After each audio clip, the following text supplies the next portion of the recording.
In this video, we'll cover assembly, disassembly, cleaning and maintenance, adjustment, and Loctite of a Husky flipper. Tools you'll need: a T8 Torx driver. You have a toolkit that comes with the knife that has the T8 Torx driver in it.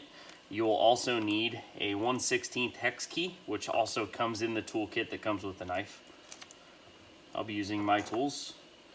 I prefer nano grease for oiling both the pivot bearings and the HRD. And you'll also need Loctite. I prefer red Loctite, blue can be used. First step is to start disassembly of the clip. Make sure that you remember where all of your screws go. For the most part, on most of our knives, there are no screws that go in two places, so you'll know immediately if you're putting it together incorrectly.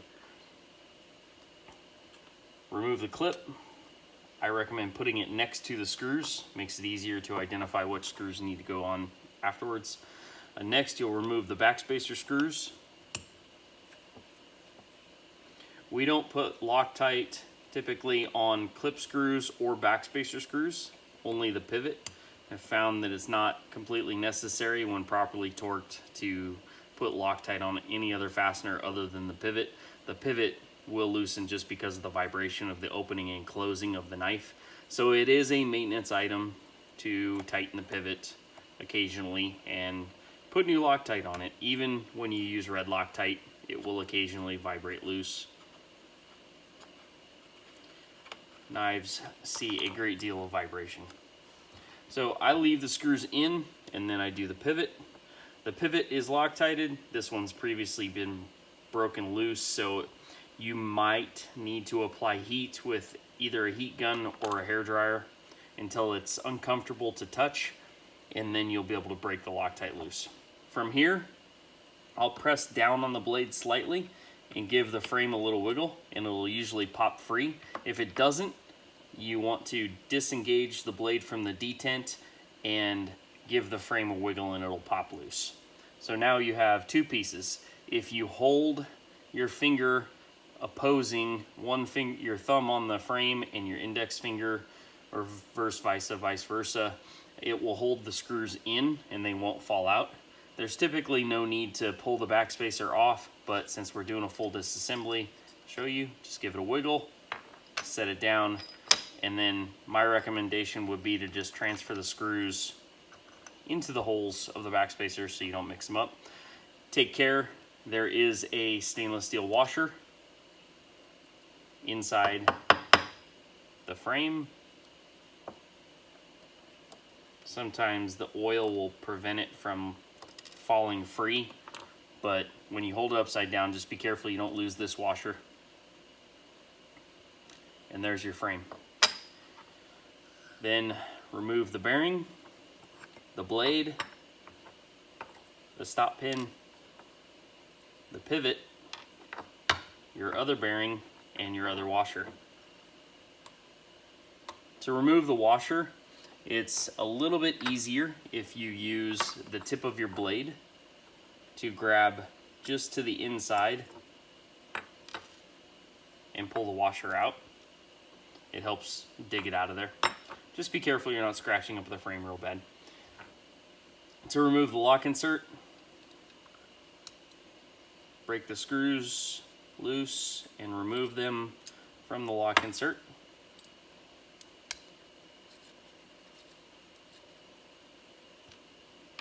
And then remove the HRD. The HRD is also Loctited, so make sure that if it does not break loose easily, that you do not force it and you apply some heat.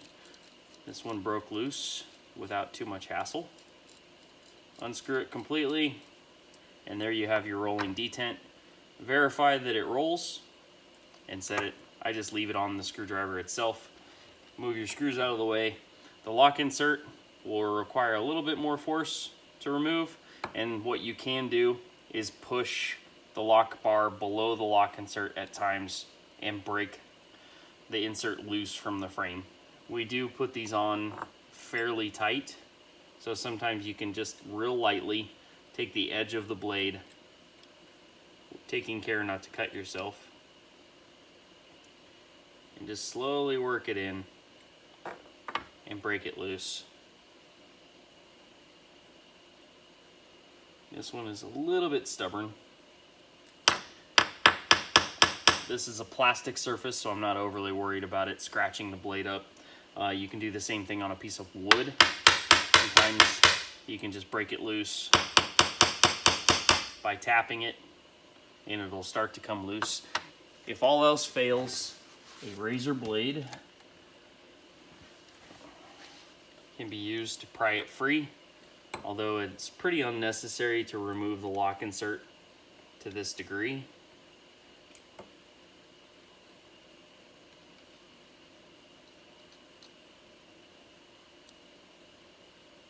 And I'm just slightly wiggling underneath to create some space for my finger.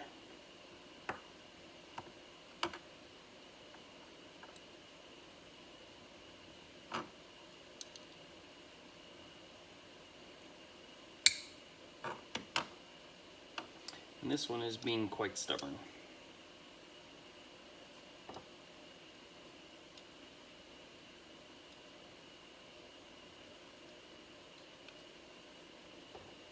You have to be very careful when you're doing this so you don't cut yourself.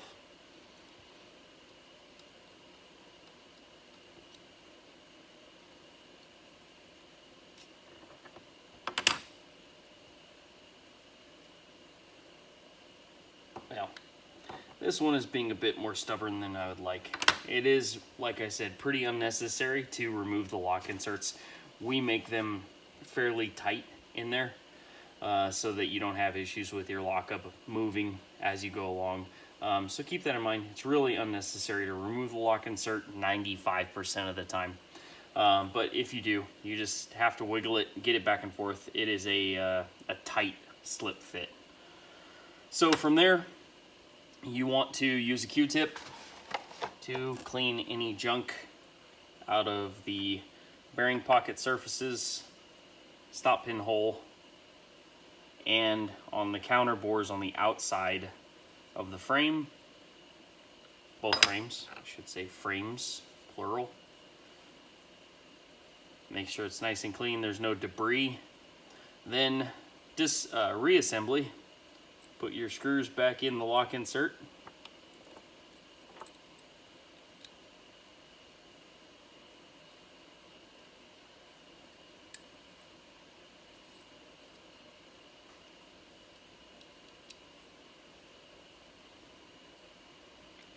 Snug them up. Apply some red Loctite. We use the paste. If you're using liquid, you do not need to use very much. So keep that in mind. It only requires a tiny little bit. A full drop is too much. So if you put a full drop on there, make sure that it does not touch the ball. And then you run your finger across it so that you wipe off the excess. And then reinsert until the ball just protrudes from the inside of the lock bar. Wipe off any excess, and then install your pivot on the A15. You'll need to make sure that you rotate, make sure it's nice and flat, and then when you set it down, make sure that it stayed in the counter bore on the backside. Reinstall your washer. I usually will put a little bit of grease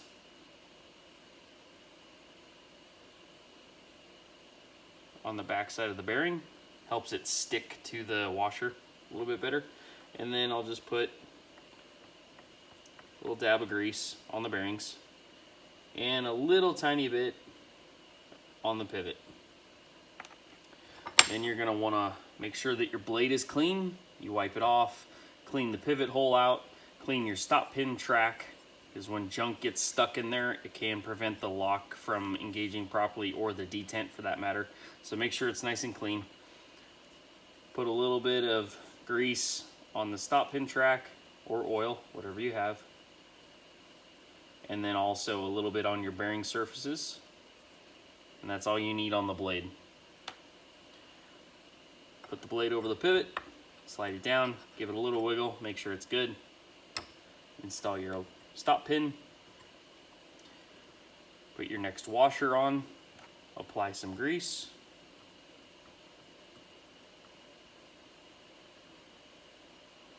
Doesn't require an excessive amount, but it does need to be greased occasionally.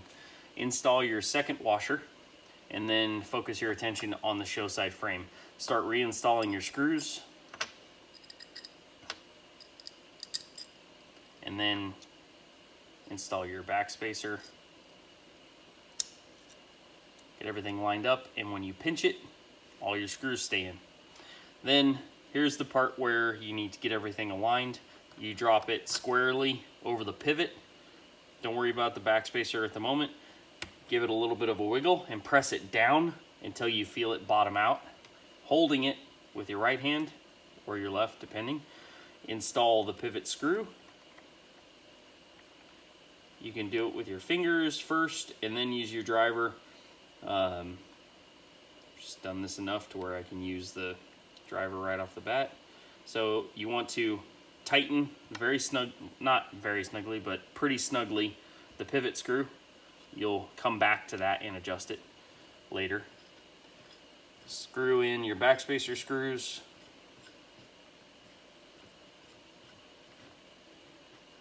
Snug to their final torque, which is about 10 to 15 foot-pounds of torque. My well-calibrated fingers. You can use a torque wrench on this if you would like.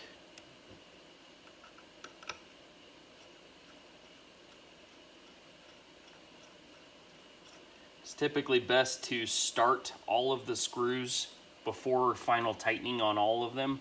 Prevents stripping of screws. Now we're going to go back to the pivot and adjust it. Chances are the tightness that you had was just ever so slightly too tight, and we do need to install Loctite. So you're going to want to make sure that you break the screw loose.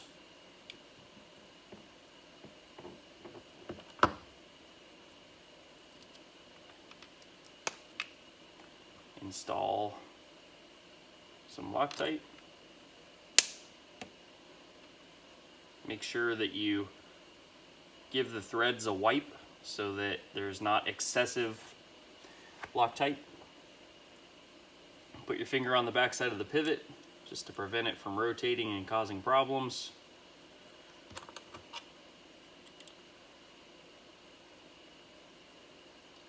Screw the pivot in, or the pivot screw in, to where it comes snug, and then back off about a 1/16 of a turn and open the blade. You can go to the point, back off just to the point where you feel a little bit of blade wiggle, and then tighten up until you feel no blade wiggle side to side. You don't want to go past that.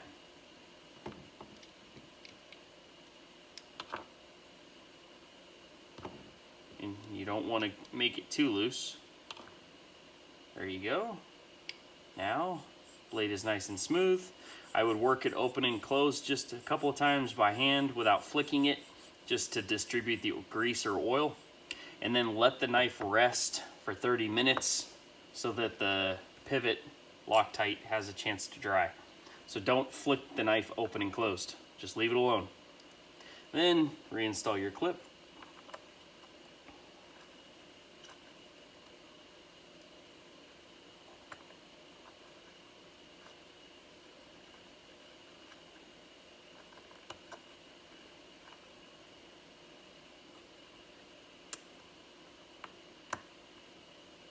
Again, it doesn't take excessive torque.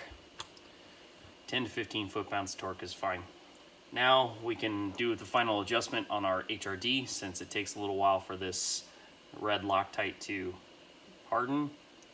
I will put my index finger on the flipper tab and my thumb on the blade, and I will just real lightly rock the blade back and forth and slowly tighten the HRD until I feel no wiggle.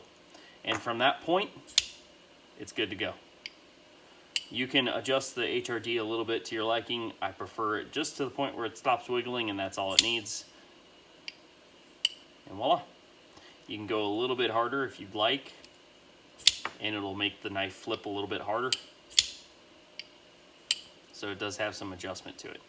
Like I said, let the knife rest for 30 minutes for the Loctite to dry, and she's golden.